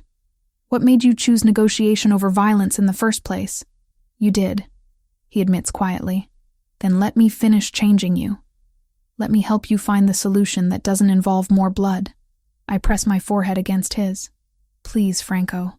I'm safe now. Don't let what happened to me trigger something that gets you killed. The struggle plays across his face. The desire for revenge warring with his instinct to protect me by staying alive, by choosing wisdom over vengeance. What do you suggest? He finally asks. I think of my father touring Franco's kitchens with that mixture of awe and caution, of my mother finally sleeping through a full night instead of counting hours at the hospital, of Kayla's textbooks spread across our old kitchen table back in Connecticut. The thought of all that fragile stability turning into collateral damage in some bloody demonstration of power steadies my voice when I answer. Finish the negotiations, but add a clause. They pay for security breach, compensate for harm caused, publicly acknowledge this violated terms. Make them pay financially and politically for taking me. Show them you're powerful enough to demand restitution, not just deliver violence. Franco considers this, and I watch as the strategic mind I've come to respect takes over from the terrified lover who thought he'd lost me. That's actually brilliant, he admits. Forces them to acknowledge fault, costs them money and reputation, establishes clear consequence without triggering war. He kisses me softly. When did you become so strategic about criminal negotiations? I've been paying attention for 3 months. Learning from the best. He smiles, actually smiles, and some of the tension drains from the room. You're staying here. Not going back to your apartment. Not going to work until this is fully resolved. Agreed? Agreed.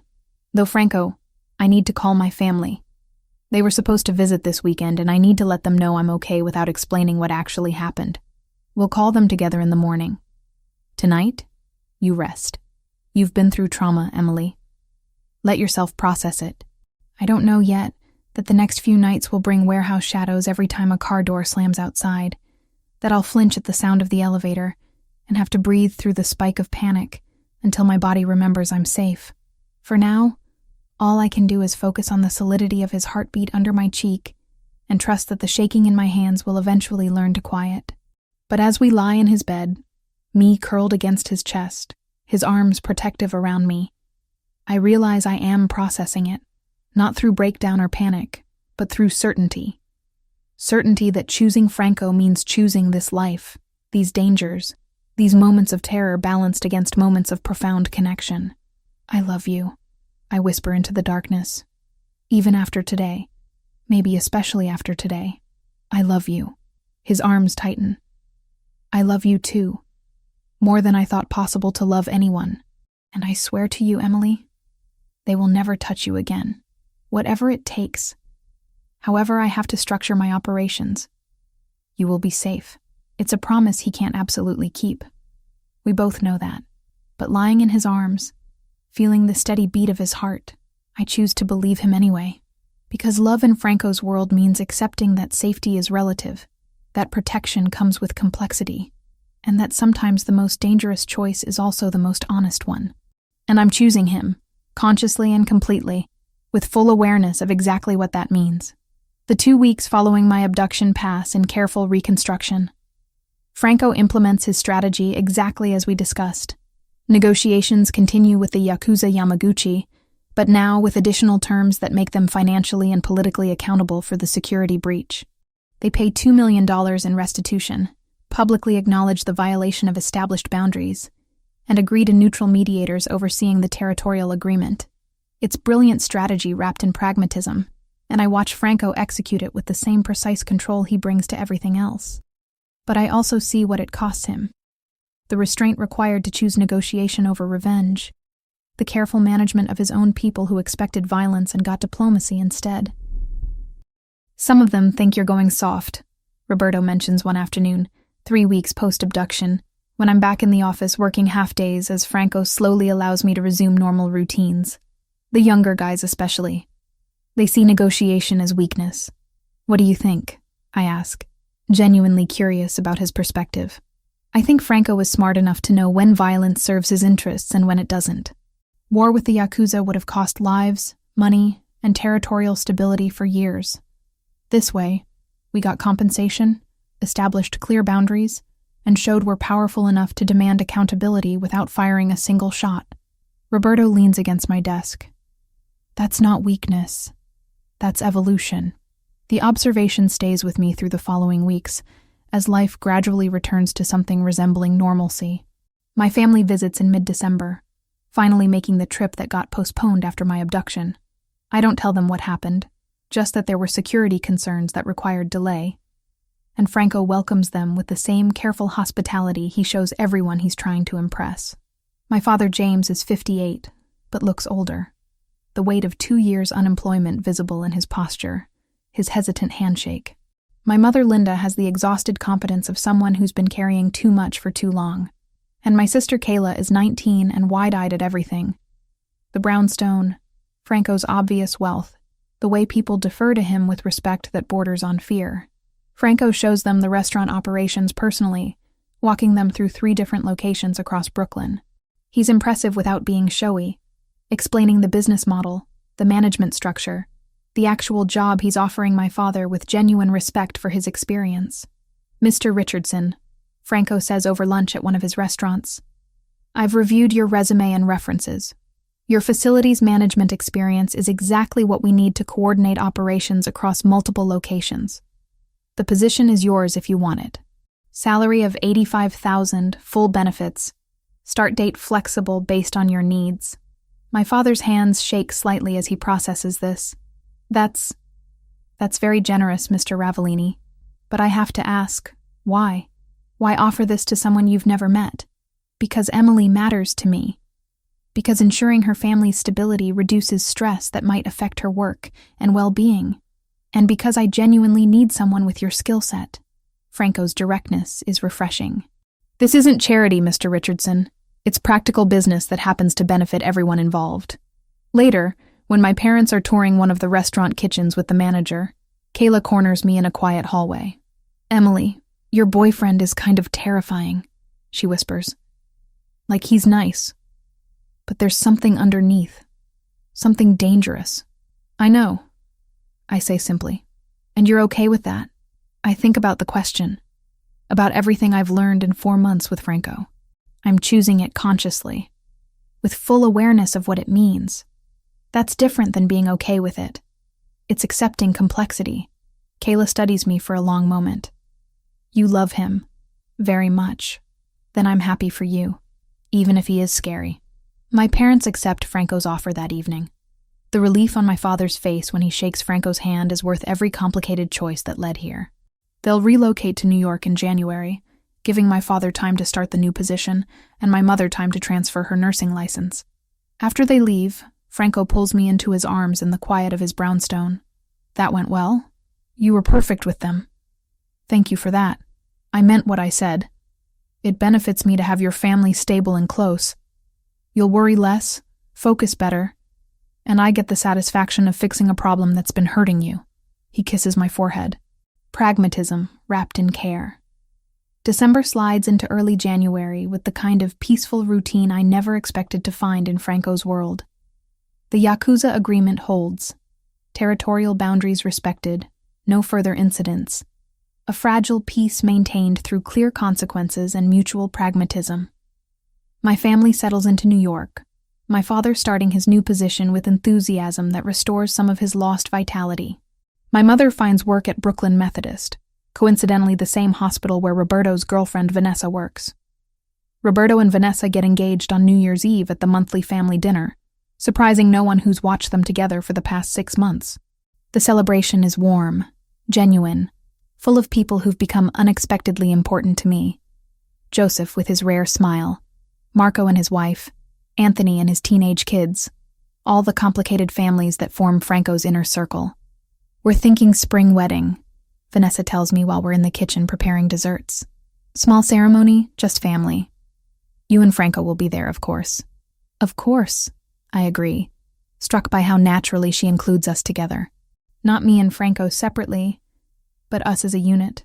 That night, lying in Franco's bed with his arms around me, I process how much has changed in 5 months since that rainy Thursday when Roberto asked if I was single. "What are you thinking about?"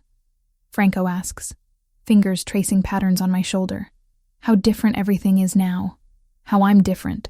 Regrets? No. I turn to face him. Concerns, yes.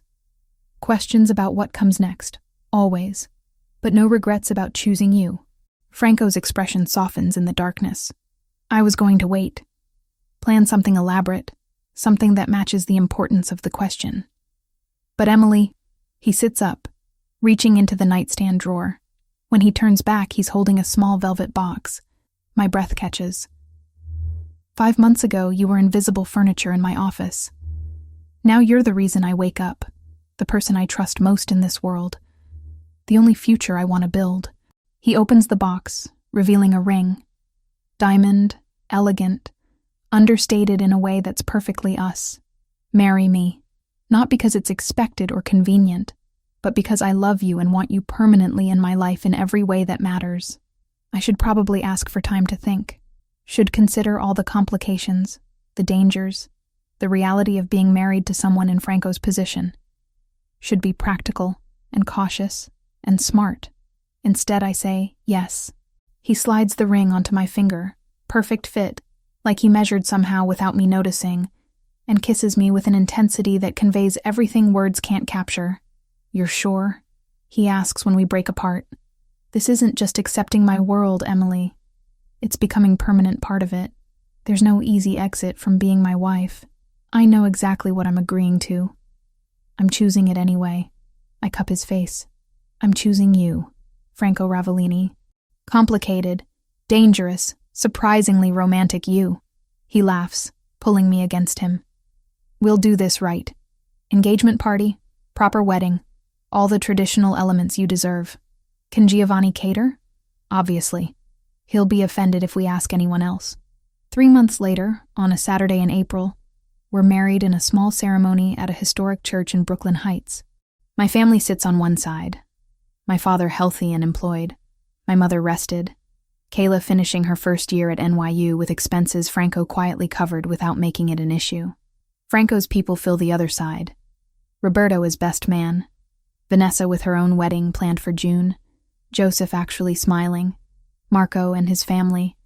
All the complicated network of loyalty and violence and chosen family that defines Franco's world. Giovanni caters the reception, held in the garden behind Franco's brownstone. The food is incredible. The wine flows freely. And for one perfect evening, we exist in a bubble where the dangers of our reality feel distant and manageable. You look happy, my mother observes during a quiet moment, both of us watching Franco navigate conversations with guests. I am, I say honestly. I worried when you first told me about him, about what kind of man offers the things he offered, what it might cost you. She squeezes my hand. But Emily, watching you two together, watching how he looks at you like you're the most important thing in his world, I understand now. You chose someone complicated, but you chose someone who genuinely loves you. He does. I agree. In his complicated, possessive, occasionally terrifying way, he loves me completely. That night, after the guests leave and we're finally alone, Franco carries me across the threshold of our home, his brownstone officially becoming ours, and sets me down gently in our bedroom. Mrs. Ravellini, he says, testing out the name. How does it feel? Right, I answer. Complicated and dangerous and probably inadvisable, but absolutely right. He kisses me then, and in that kiss is everything we are. The complexity, the chemistry, the conscious choice to build a life together despite every rational reason we shouldn't. Later, wrapped in his arms with Manhattan's lights visible through the windows, I think about the journey that brought us here, from invisible secretary to protected girlfriend, to wife of a man who operates in moral gray areas, but loves with absolute clarity. It's not the life I planned. Not the future I imagined when I moved to New York with culinary dreams and student debt. It's better. What are you thinking now? Franco asks, his voice drowsy with contentment. That I'm exactly where I'm supposed to be. That everything that happened, the fear, the danger, the complexity, led here. To you, to us, to this life we're building together. No regrets about marrying a criminal? No regrets about marrying the man I love, who happens to operate in complicated spaces. I turn to face him. Franco, you're not defined solely by the illegal aspects of your work. You're also the man who employs hundreds legitimately, who negotiated peace instead of choosing war, who helped my family when he didn't have to. You're complicated, not simple, and I love all of it. His arms tighten around me. I don't deserve you. Probably not. But you have me anyway. We fall asleep like that, wrapped around each other, and I drift off knowing that tomorrow will bring its own complications. The Yakuza piece will need maintenance. Franco's operations will continue with their moral ambiguity. And being Mrs. Ravellini will mean navigating dangers I'm still learning to understand. But tonight, in this moment, we're just Emily and Franco, two people who found each other against all odds and chose to build something real from the complicated truth of who we are together. And that choice, conscious and complete, is the only certainty that matters.